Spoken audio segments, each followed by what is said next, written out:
یہاں تک اللہ تبارک و تعالی نے ان کے اس دعوے کی حقیقت واضح فرمائی تھی جو وہ مسلمانوں کے سامنے کیا کرتے تھے کہ ہم بھی مومن ہیں، تو بتا دیا کہ مومن ہونے کے جو تقاضے ہیں ان میں سے کوئی وہ پورے نہیں کرتے،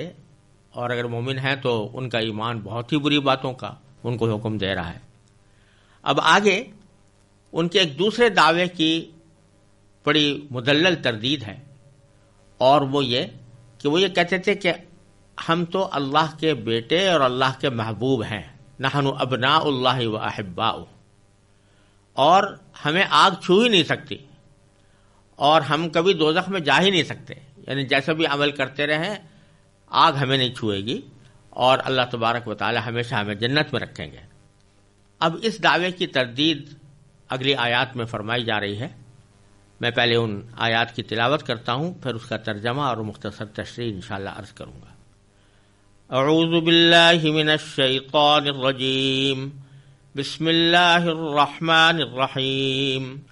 قل ان كانت لكم الدار الآخرة عند الله خالصة من دون الناس فتمنوا الموت إن كنتم صادقين ولن يتمنوه أبدا بما قدمت أيديهم والله عليم بالظالمين ولتجدنهم أحرص الناس على حياة ومن الذين أشركوا يود أحدهم لو يعمر 1000 سنة وما هو بمزحزحه من العذاب أن يعمر والله بصير بما يعملون قل من كان عدوا لجبريل فإنه نزله على قلبك بإذن الله مصدقا لما بين يديه وهدى وبشرى للمؤمنين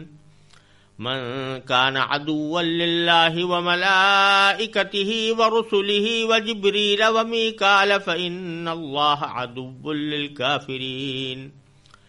وَلَقَدْ أَنزَلْنَا إِلَيْكَ آيَاتٍ بَيِّنَاتٍ وَمَا يَكْفُرُ بِهَا إِلَّا الْفَاسِقُونَ أَوَكُلَّمَا عَاهَدُوا عَهْدًا نَبَذَهُ فَرِيقٌ مِّنْهُمْ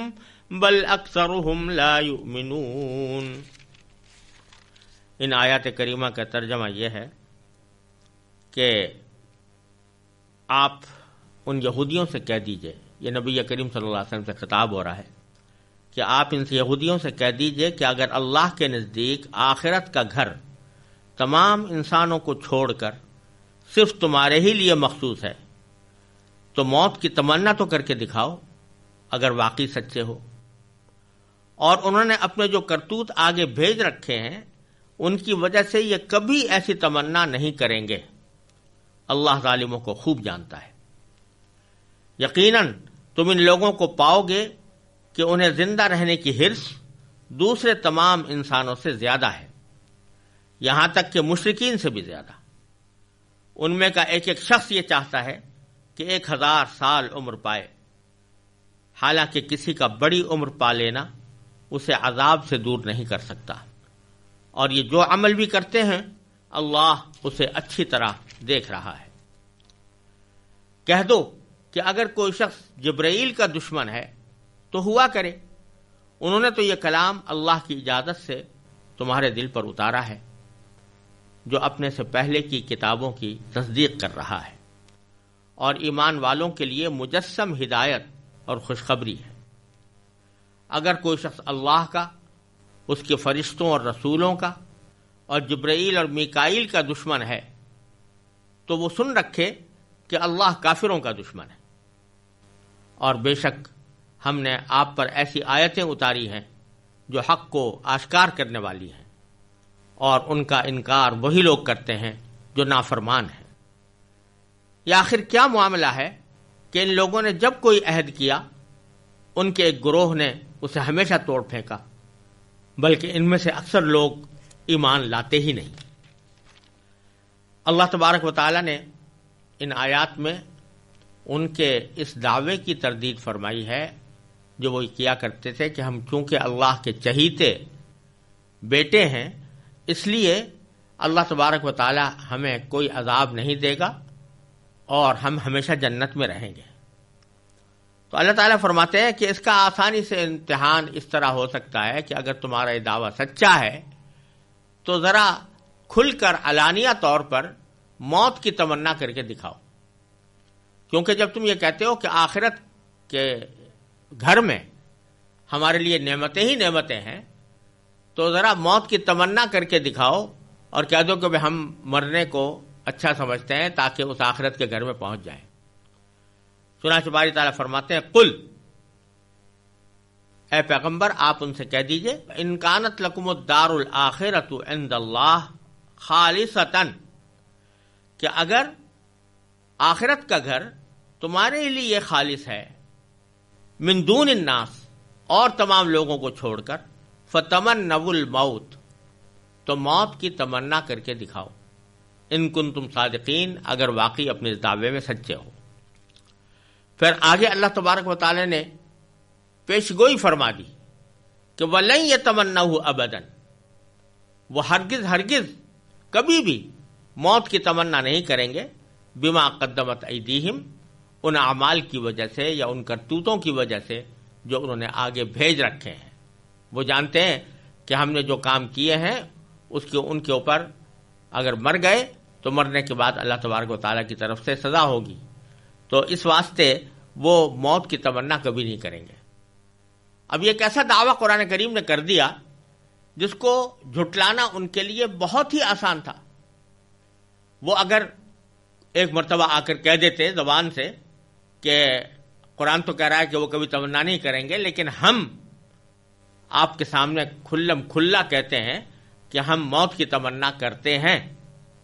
تو یہ کہہ دینا کوئی مشکل نہیں تھا، اس تمنا کا اظہار کر دینا کوئی مشکل کام نہیں تھا۔ لیکن وہ جانتے تھے کہ اللہ تبارک و تعالی نے جب یہ فرمایا ہے کہ وہ کبھی نہیں کریں گے، اور تو اگر ہم نے وہ تمنا کر لی تو اسی وقت ہمیں موت آ جائے گی، اور ظاہر ہے کہ موت سے ڈرتے تھے، تو اس واسطے زبان سے بھی انہوں نے تمنا کا اظہار کرنا کسی بھی طریقے سے گوارا نہیں کیا، حالانکہ اللہ تبارک و تعالیٰ نے یہ چیلنج دے دیا ان کو کہ اگر تم سچے ہو تو تمنا کر کے دکھاؤ، بولے یہ لیکن اور ساتھ ہی فرما دیا کبھی نہیں کریں گے۔ اور ایسا ہی آگے سورہ جمعہ کے اندر بھی اللہ تبارک نے فرمایا وَلَا يَتَمَنَّوْنَهُ أَبَدًا، وہ کبھی بھی تمنا نہیں کریں گے۔ تو یہ چیلنج دے دینا اور یہ دعویٰ کر دینا کوئی آسان بات نہیں ہے، یہ کوئی اللہ تعالیٰ کے سوا کوئی نہیں کر سکتا، کیونکہ یہ چیلنج دے دینا کہ اگر تم تمنا کر کے دکھا دو گے تو گویا تم سچے ہوگے اپنے ایمان کے دعوے میں، یہ بہت بڑا چیلنج تھا، لیکن انہوں نے اس چیلنج کو قبول نہیں کیا۔ ان میں سے کوئی فرد بھی آگے نہیں بڑھا یہ کہنے کے لیے کہ ہمیں موت کی تمنا ہے۔ تو آگے اللہ تبارک و تعالیٰ فرماتے ہیں وَلَتَجِدَنَّهُمْ أَحْرَصَ النَّاسِ عَلَىٰ حَيَاةٍ، موت کی تمنا تو وہ کیا کرتے، تم ان لوگوں کو پاؤ گے کہ انہیں زندہ رہنے کی حرص دوسرے تمام انسانوں سے زیادہ ہے۔ وَمِنَ الَّذِينَ أَشْرَكُوا، یہاں تک کہ ان لوگوں سے بھی زیادہ ہے کہ جو بت پرست ہیں، بت پرست لوگ وہ بھی زندگی کی اتنی ہوس نہیں کر رکھتے جتنا کہ یہ یہودی لوگ اپنے زندہ رہنے کو پسند کرتے ہیں، بلکہ آگے اللہ تعالیٰ نے فرمایا یود احدہم، ان میں سے ایک شخص یہ چاہتا ہے کہ لو یعمر الف سنہ، کہ وہ 1000 سال عمر پائے، حالانکہ اللہ تعالیٰ فرماتے ہیں وما هو بمزحزحہ من العذاب، یہ بات اس کو عذاب سے دور نہیں کر سکتی، ان یعمر، کہ اس کی عمر لمبی ہو جائے، واللہ بصیر بما یعملون، اور اللہ تبارک و تعالیٰ ان کے تمام اعمال کو اچھی طرح دیکھ رہا ہے۔ تو یہ بھی بتا دیا کہ ان کو زندہ رہنے کی حرص بہت ہے، دوسرے لوگوں سے زیادہ ہے، لہذا تمنا تو یہ کیا کریں گے، اور دوسرے یہ بھی بتا دیا کہ لمبی عمر پا لینا یہ انسان کو عذاب سے نجات نہیں دے سکتا، کس کی کتنی ہی لمبی عمر ہو جائے، لیکن اگر اس نے اعمال خراب کیے ہیں، اس کے عقیدے خراب ہیں، تو لمبی عمر پانے کے بعد جب وہ اللہ تعالیٰ کے سامنے پیش ہوگا تو اس کو اپنے کیے کی سزا بھگتنی ہوگی۔ پھر آگے اللہ تبارک و تعالیٰ نے ان کے اس دعوے کی ایک اور طریقے سے بھی تردید فرمائی ہے. وہ یہ کہ تم کہتے ہو کہ تم اللہ کے بیٹے ہو، اللہ کے منتخب بندے ہو، اللہ تعالیٰ کے چہیتے ہو، حالانکہ تمہارا حال یہ ہے کہ تم اللہ تبارک و تعالیٰ کے جو سب سے مقرب فرشتے ہیں حضرت جبرائیل علیہ السلام، ان کے بارے میں تم صاف صاف کہتے ہو کہ یہ ہمارے دشمن ہیں اور ہم ان کے دشمن ہیں. اور ہوا یہ تھا کہ جب نبی کریم سرور دو عالم صلی اللہ علیہ وسلم پر وحی نازل ہونی شروع ہوئی تو اس وقت آپ نے لوگوں کو یہ بھی بتایا کہ یہ وحی حضرت جبرائیل علیہ السلام جو اللہ تعالیٰ کے مقرب فرشتے ہیں وہ میرے پاس لے کر آتے ہیں. جب یہودیوں نے یہ سنا تو انہوں نے کہا کہ جبرائیل تو ہمارے دشمن ہیں، ہم تو ان کو اپنا دشمن سمجھتے ہیں، اگر کوئی اور فرشتہ وہی لے کر آتا تو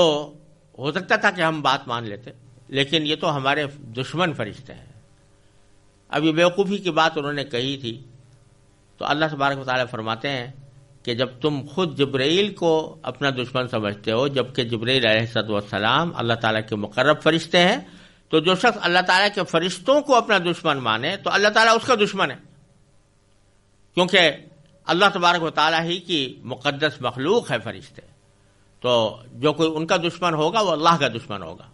تو تم اللہ کے چہیتے کیسے ہو سکتے ہو جبکہ اللہ تعالیٰ کے فرشتوں کی تم تکذیب کرتے ہو اور ان کو اپنا دشمن سمجھتے ہو. تو فرمایا اے پیغمبر قل، آپ کہہ دیجئے، من کان عدوا لجبریل، کہ اگر کوئی شخص جبریل کا دشمن ہے تو اللہ تعالیٰ کو اس کی کیا پرواہ ہو سکتی ہے، وہ ہوا کرے. فإنہ نزلہ علی قلبک، تو واقعہ تو یہی ہے کہ یہ کلام اللہ قرآن کریم یہ اللہ تعالیٰ کی اجازت سے انہوں نے ہی تمہارے دل پر اتارا ہے، یعنی جبریل علیہ السلام نے اتارا ہے. نزلہ علی قلبک بإذن اللہ مصدقا لما بین یدیہ، اور وہ کلام اس طرح اتارا ہے کہ وہ اپنے سے پہلے کی کتابوں کی تصدیق کر رہا ہے، یعنی اس میں نبی آخر الزماں صلی اللہ علیہ وسلم کی تشریف آوری کی جو بشارتیں ہیں یہ ان کو پورا کر رہا ہے. اور وہدن وبشریٰ للمؤمنین، یہ ہدایت ایمان والوں کے لیے مجسم ہدایت ہے اور بشریٰ ہے یعنی خوشخبری ہے اس بات کی کہ ان کے ایمان اور عمل صالح کے نتیجے میں آخرت کی زندگی ان کے لیے بہترین ہوگی. اور پھر اللہ تعالیٰ نے فرمایا کہ وَلَقَدْ أَنزَلْنَا إِلَيْكَ آيَاتٍ بَيِّنَاتٍ، اور ہم نے آپ کے پاس ایسی آیتیں اتاری ہیں جو حق کو واضح کرنے والی ہیں. وَمَا يَكْفُرُ بِهَا إِلَّا الْفَاسِقُونَ، اور ان کا انکار وہی لوگ کرتے ہیں جو نافرمان ہیں. تو در حقیقت یہ لوگ جب ان آیتوں کا انکار کر رہے ہیں تو یہ اپنے نافرمانی کا ثبوت دے رہے ہیں اور اپنے اس دعوے کی تردید مہیا کر رہے ہیں کہ وہ اللہ تعالیٰ کے منتخب بندے ہیں. پھر فرمایا کہ اَوَ كُلَّمَا عَاهَدُوا عَهْدًا، یہ آخر کیا معاملہ ہے کہ ان لوگوں نے جب کوئی عہد کیا اللہ تبارک و تعالیٰ سے یا اللہ کے پیغمبروں سے، نَبَذَهُ فَرِيقٌ مِّنْهُمْ، تو ان کے ایک گروہ نے اسے ہمیشہ توڑ پھینکا، اس عہد کو توڑ ڈالا. بل اکثرهم لا یؤمنون، بلکہ ان میں سے اکثر لوگ ایمان لاتے ہی نہیں ہیں. اس کے بعد اللہ تبارک و تعالی نے اگلی آیات میں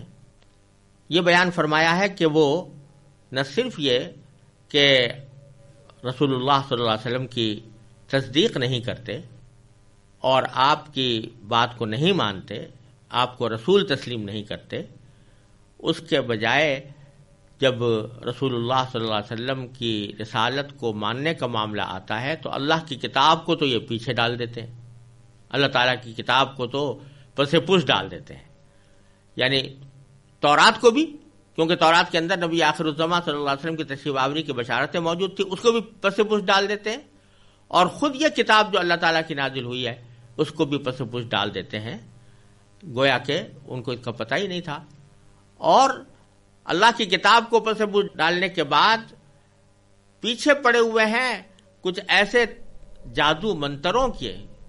جو جادو ٹوٹکوں کے، کہ جن کی کوئی حقیقت ہی نہیں ہے اور بعض اوقات وہ کفر تک پہنچ جاتے ہیں، ان کا ذکر کیا ہے آگے اللہ تبارک و تعالی نے آگے کی آیات میں۔ ان آیات کی میں تلاوت کرتا ہوں اور پھر ترجمہ اور اس کی تھوڑی تشریح۔ وَلَمَّا جَاءَهُمْ رَسُولٌ مِّنْ عِندِ اللَّهِ مُصَدِّقٌ لِّمَا مَعَهُمْ نَبَذَ فَرِيقٌ مِّنَ الَّذِينَ أُوتُوا الْكِتَابَ كِتَابَ اللَّهِ وَرَاءَ ظُهُورِهِمْ كَأَنَّهُمْ لَا يَعْلَمُونَ وَاتَّبَعُوا مَا تَتْلُو الشَّيَاطِينُ عَلَى مُلْكِ سُلَيْمَانَ وَمَا كَفَرَ سُلَيْمَانُ وَلَكِنَّ الشَّيَاطِينَ كَفَرُوا يُعَلِّمُونَ النَّاسَ السِّحْرَ وَمَا أُنزِلَ عَلَى الْمَلَكَيْنِ بِبَابِلَ هَارُوتَ وَمَارُوتَ وَمَا يُعَلِّمَانِ مِنْ أَحَدٍ حَتَّى يَقُولَا إِنَّمَا نَحْنُ فِتْنَةٌ فَلَا تَكْفُرْ فَيَتَعَلَّمُونَ مِنْهُمَا مَا يُفَرِّقُونَ بِهِ بَيْنَ الْمَرْءِ وَزَوْجِهِ وَمَا هُمْ بِضَارِّينَ بِهِ مِنْ أَحَدٍ إِلَّا بِإِذْنِ اللَّهِ وَيَتَعَلَّمُونَ مَا يَضُرُّهُمْ وَلَا يَنفَعُهُمْ وَلَقَدْ عَلِمُوا لَمَنِ اشْتَرَاهُ مَا لَهُ فِي الْآخِرَةِ مِنْ خَلَاقٍ وَلَبِئْسَ مَا شَرَوْا بِهِ أَنفُسَهُمْ لَوْ كَانُوا يَعْلَمُونَ وَلَوْ أَنَّهُمْ آمَنُوا وَاتَّقَوْا لَمَثُوبَةٌ مِّنْ عِندِ اللَّهِ خَيْرٌ لَوْ كَانُوا يَعْلَمُونَ۔ ان آیات کا ترجمہ یہ ہے کہ جب ان کے پاس اللہ کی طرف سے ایک رسول آئے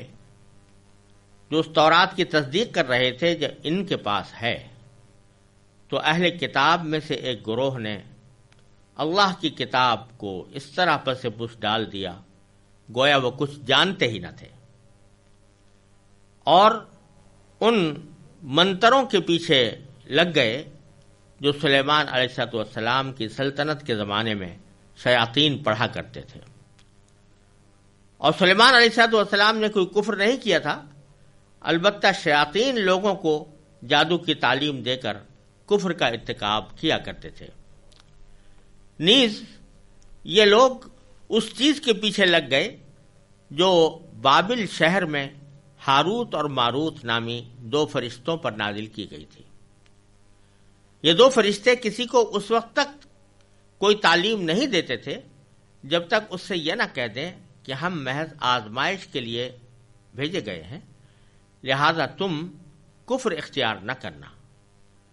پھر بھی یہ لوگ ان سے وہ چیزیں سیکھتے تھے جس کے ذریعے مرد اور اس کی بیوی میں جدائی پیدا کریں۔ ویسے یہ واضح رہے کہ وہ اس کے ذریعے کسی کو اللہ کی مشیت کے بغیر کوئی نقصان نہیں پہنچا سکتے تھے، مگر وہ ایسی باتیں سیکھتے تھے جو ان کے لیے نقصان دہ تھیں اور فائدہ مند نہیں تھیں، اور وہ یہ بھی خوب جانتے تھے کہ جو شخص ان چیزوں کا خریدار بنے گا آخرت میں اس کا کوئی حصہ نہیں ہوگا، اور حقیقت یہ ہے کہ وہ چیز بہت بری تھی جس کے بدلے انہوں نے اپنی جانیں بیچ ڈالی۔ کاش کہ ان کو اس بات کا علم حقیقی علم ہوتا، اور اس کے برعکس اگر وہ ایمان اور تقوی اختیار کرتے تو اللہ کے پاس سے ملنے والا ثواب یقیناً کہیں زیادہ بہتر ہوتا۔ کاش کہ ان کو اس بات کا بھی حقیقی علم ہوتا۔ ان آیات کریمہ میں اللہ تبارک و تعالی نے یہودیوں کی ایک اور خامی کا اور بہت بڑی غلطی کا ذکر فرمایا ہے۔ وہ یہ کہ ایک طرف تو ان کے پاس اللہ کی کتاب تورات موجود ہے، اگرچہ انہوں نے اس میں بہت سی تعریفیں کر رکھی ہیں، لیکن اسی کتاب میں نبی آخر الزماں حضرت محمد مصطفیٰ صلی اللہ علیہ وسلم کی تشریف آوری کی خبریں بھی ہیں اور ان پر ایمان لانے کی تاکید بھی ہے۔ اس کتاب کے ان احکام کو تو انہوں نے پس پش ڈال رکھا ہے اور اس کے اوپر عمل نہیں کرتے، اور اللہ تبارک و تعالیٰ کی جو کتاب قرآن کی شکل میں آئی ہے اس کی تکذیب کرتے ہیں، اس کو اللہ کا کلام ماننے سے انکار کرتے ہیں، اس کو تو پس پش ڈال دیا۔ دوسری طرف وہ جادو ٹونے میں اتنے مصروف ہیں کہ جادو ٹونے ہی کو اپنے لیے نجات کا ذریعہ سمجھے ہوئے ہیں اور اس کے پیچھے پڑے ہوئے ہیں. اللہ تعالیٰ کو راضی کرنے کی فکر نہیں، اللہ کے رسول صلی اللہ علیہ وسلم کو راضی کرنے کی فکر نہیں، لیکن جادو ٹونے کے کاموں میں وہ بہت سرگرمی سے حصہ لیتے ہیں. اور یہ بات شروع سے چلی آتی ہے کہ یہودیوں کو جادو سے بڑی دلچسپی ہے، اور ایسے جادو کرنے سے جس کو آج کل سفلی عمل کہا جاتا ہے وہ یہودیوں کے ہاں بہت زیادہ مشہور ہے اور اس کا بڑا رواج ہے. صرف اتنا ہی نہیں کہ رواج ہے، بلکہ ان ظالموں نے اس جادو کے عمل کو حضرت سلیمان علیہ السلام کی طرف منسوب کر رکھا ہے، اور یہ کہا ہوا ہے کہ حضرت سلیمان علیہ السلام نے جادو کو رواج دیا تھا اور وہ خود بھی جادو کیا کرتے تھے. اور یہاں تک ان کی کتابوں میں مذکور ہے، بائبل کے اندر موجود ہے کہ وہ آخر زمانے میں مرتد ہو گئے تھے، یعنی انہوں نے اللہ تعالیٰ کے دین کو چھوڑ کر بت پرستی اختیار کر لی تھی اور جادوگروں کے پیچھے لگے ہوئے تھے. تو اللہ تبارک و تعالیٰ فرماتے ہیں کہ ان لوگوں نے دو حرکتیں کر رکھی ہیں. ایک تو یہ کہ جادو ٹونے کو بہت بڑا اعزاز سمجھے ہوئے ہیں، اس کے پیچھے لگے ہوئے ہیں، اور دوسرا یہ کہ اس جادو ٹونے کو اللہ تبارک و تعالیٰ کے ایک برگزیدہ پیغمبر حضرت سلیمان علیہ السلام کی طرف منسوب کر رکھا ہے، اور یہ کہتے ہیں کہ یہ ان کی تعلیم ہے اور ہم ان کی تعلیم پر عمل کر رہے ہیں. اللہ تبارک و تعالیٰ نے بڑے صاف لفظوں میں ان کے اس الزام کی تردید کی ہے کہ حقیقت میں حضرت سلیمان علیہ السلام نے کبھی نہ کفر کیا اور نہ کبھی وہ جادو کے پیچھے پڑے، وہ تو اللہ تعالیٰ کے برگزیدہ پیغمبر تھے. تو ایک طرف تو اللہ تبارک و تعالیٰ نے یہ سلیمان علیہ السلام کی برات ظاہر کر کے ان کی جادو اور ٹونے کے پیچھے لگنے کی تفصیل بیان فرمائی ہے. چنانچہ فرمایا کہ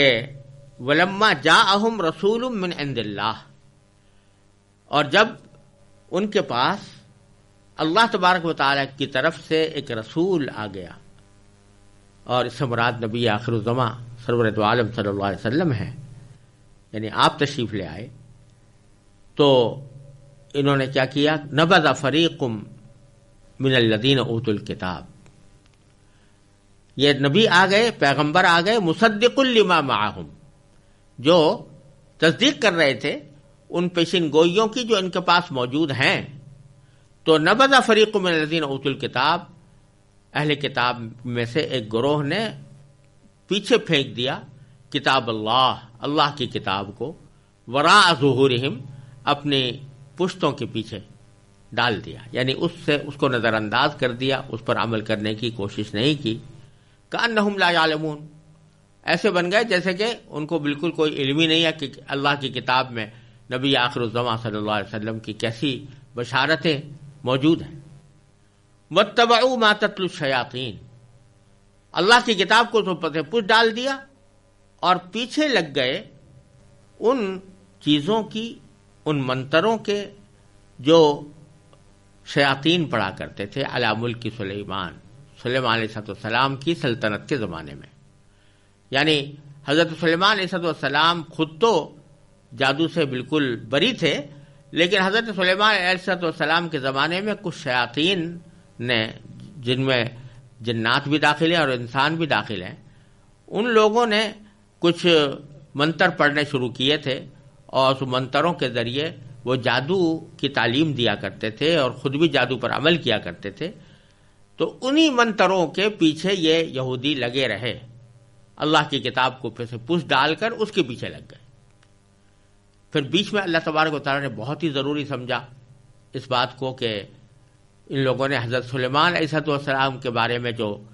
یہ جھوٹا الزام لگایا تھا کہ وہ مرتد ہو گئے تھے، یا انہوں نے کفر اختیار کر لیا تھا، یا وہ جادو کرتے تھے، اور جادو بھی ایسا جادو جو شرکیہ کلمات پر مشتمل ہوتا تھا. تو اس کی تردید اللہ تبارک و تعالیٰ نے بہت ہی واضح الفاظ میں بیچ میں جملے معترضہ کے طور پر فرمائی ہے کہ اور حقیقت یہ ہے کہ سلیمان نے کوئی کفر نہیں کیا تھا، ولیکن الشیاطین کفروا، ما کفر سلیمان ولیکن الشیاطین کفروا، سلیمان نے کوئی کفر نہیں کیا تھا بلکہ شیاطین نے کفر اختیار کیا تھا، یعلمون الناس السحر، اور کفر یہ کیا تھا کہ وہ لوگوں کو جادو سکھایا کرتے تھے۔ جادو کے بہت سے طریقے ایسے ہوتے ہیں کہ جن میں شرکیہ کلمات ہوتے ہیں، مشرکانہ کلمات ہوتے ہیں۔ یہ ایسے کلمات سکھا کر لوگوں کو جادو کے اوپر بھی عمل کرتے تھے اور اس طرح شرک کا بھی ارتکاب کرتے تھے، یعنی کفر کا ارتکاب کرتے تھے۔ یہ سارا کام شیاطین کا تھا۔ حضرت سلیمان علیہ السلام کا اس سے کوئی تعلق نہیں تھا، اور یہودیوں نے یہ غضب کیا کہ خود حضرت سلیمان علیہ السلام کو جادوگر قرار دے کر ان کے بارے میں یہ مشہور کر دیا کہ انہوں نے آخری عمر میں بتوں کو پوجنا شروع کر دیا تھا۔ ان کے بارے میں یہ جھوٹی داستانیں اپنی مقدس کتابوں میں شامل کر دیں، جو آج تک بائبل میں بھی درج چلی آتی ہیں۔ چنانچہ بائبل کی کتاب سلاطین اول کی باب 11 سے میں اس کے فقرہ نمبر 1 سے لے کر 21 تک ان کے معاذ اللہ مرتد ہونے کا، سلیمان علیہ السلام کے مرتد ہونے کا بیان آج بھی موجود ہے۔ تو قرآن کریم میں اس آیت میں اس ناپاک الزام کی تردید فرمائی ہے، اور اس سے یہ بات بھی واضح ہوتی ہے کہ جن لوگوں نے قرآن کریم پر یہ الزام لگایا ہے کہ وہ یہودیوں اور عیسائیوں کی کتابوں سے ماخوذ ہے، وہ کتنا غلط الزام ہے، کیونکہ یہاں قرآن کریم بالکل صاف الفاظ میں یہود و نصارہ کی کتابوں کی تردید کر رہا ہے، اور فرما رہا ہے کہ یہودیوں کی کتابوں میں جو درج ہے کہ سلیمان علیہ السلام کافر ہو گئے تھے، یہ بالکل غلط ہے۔ لہذا اس سے یہ بات بھی واضح ہوئی کہ پیچھے کئی جگہ